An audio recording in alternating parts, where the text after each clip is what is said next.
These are the tools that we use to recondition batteries. We need safety glasses, a plastic funnel, a battery hydrometer, a battery post cleaner, a common screwdriver, a voltmeter with probes on it. These are the probes, a battery load tester, and the chemicals that we add.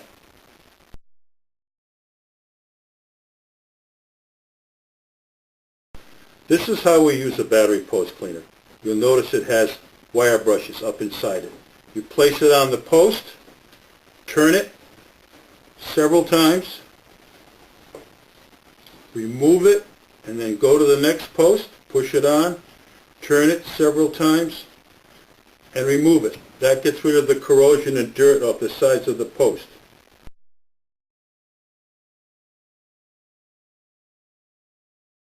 The first thing you do is to check the voltage of the battery before you do anything else. If the battery doesn't read at least 12 volts, you've got a problem with one of your cells, and the next thing you should do is check the cells to see if one of them's dead.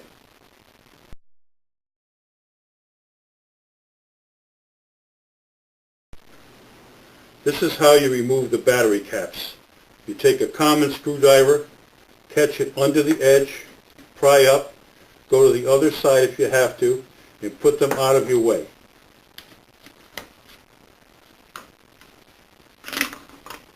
Now that we have the caps off, we can proceed with the cell test.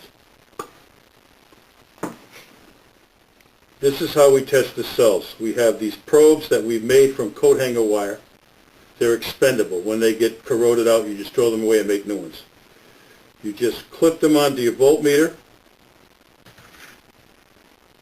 and then you place, this is how you start off.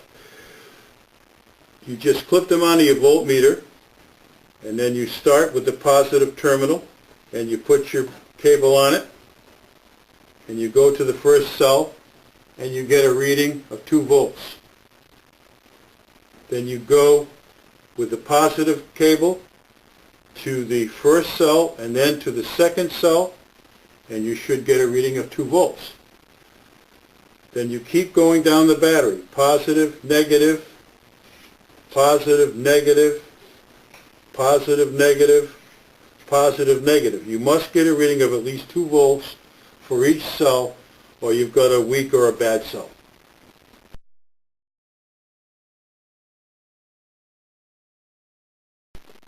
All right, now we're going to do a battery load test.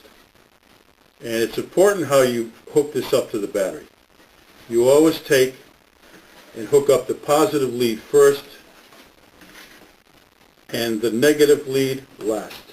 That's so you won't make any sparks and have an explosion. Now, I'm going to set the meter up on top of the battery so you can see it properly. You'll notice that it's reading in the high green. It's reading 13 volts. Now what we're going to do is we're going to do the load test. There's a switch on the bottom of the load tester that puts a load on the battery. It heats up a heating coil which is behind this grill here. When I put the switch on, you're going to see the meter drop. Now what you would do is you would count 10 seconds by going 1001, 1002, etc. till you get to 1010 very slowly. You'll feel the heat coming out of the grill here, and then when you let go of the switch, well, there's 2 things you want to know. First of all, you notice it barely dropped down into the yellow. Second is when we let it go, it goes right back up to about 13 volts again. So that means the battery is really in very good shape, this particular battery. So that's how you use a load tester. Now when you take it off, you always take off the ground first. You do it opposite than going on, and take off the positive last, again, so you won't make any sparks.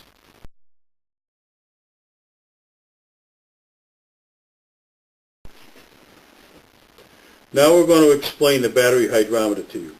The battery hydrometer is a glass tube with a suction bulb on it that draws the electrolyte from the battery up into the glass tube until the float inside begins to float. Now when the float is floating, it has markings on it. You can see a red strip from there to there. a narrow white strip, and then a little wider green strip. Now how does that work? Well, if it floats up and it's in the green, that means the battery's in pretty good shape. The more that the float sticks up out of the electrolyte, in other words, if it's down in here somewhere, the stronger the battery is. If it only floats up into the white, that means the battery's only in fair shape.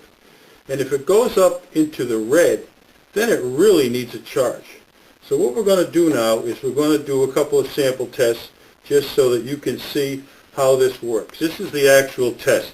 You place the hydrometer down in the cell till it touches the top of the plates. You squeeze the bulb hard as you can, get all the air out of it. Then draw the electrolyte up into the glass cylinder. Now you see the float is floating already. So you can stop right there, hold it level, and let it float. Now you'll notice that it's just at the top of the green, almost into the white. So obviously that's an indication that the battery needs some charging, because the specific gravity of the electrolyte is low. All right, now remember, this fluid is called electrolyte, and it's a mixture of sulfuric acid and water. It's very dangerous. You don't want to get it on your clothing. Now we put it all back in the cell. And the proper procedure is to read each cell the same way. Now you'll notice that this cell is a little stronger. There's more of the green showing. But we put that one back. It still needs a charge though. This also is a good way to test a cell if you don't have a voltmeter to see if it holds 2 volts. Obviously if it's a bad cell, it's not going to give you a very good reading on the hydrometer. So the hydrometer is another way to see what condition your cells are in. Now this one's about the same as the one we just did. It's at the top of the green, again indicating that a charge is needed. While you're doing this, you should also check the level of the electrolyte inside the battery, and that level should be at least 1/8 of an inch above the top of the lead plates. All right, now once we've determined that this battery is available for reconditioning, it's time to add the China Depot battery reconditioning chemicals. And this is how we do it. We take a plastic funnel and a tablespoon, and we get a heaping spoon, and we start with the first cell. We add it, very dry so it goes in easily. Then we go to the next cell, another heaping spoon,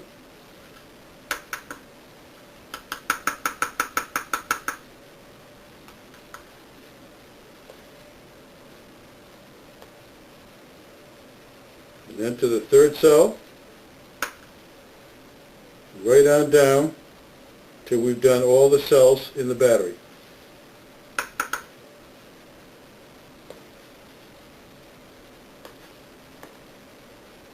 We don't have to be too fussy. We get to the last cell, and we're all set.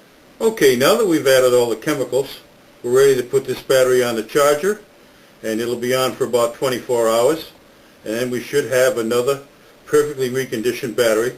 Thank you very much.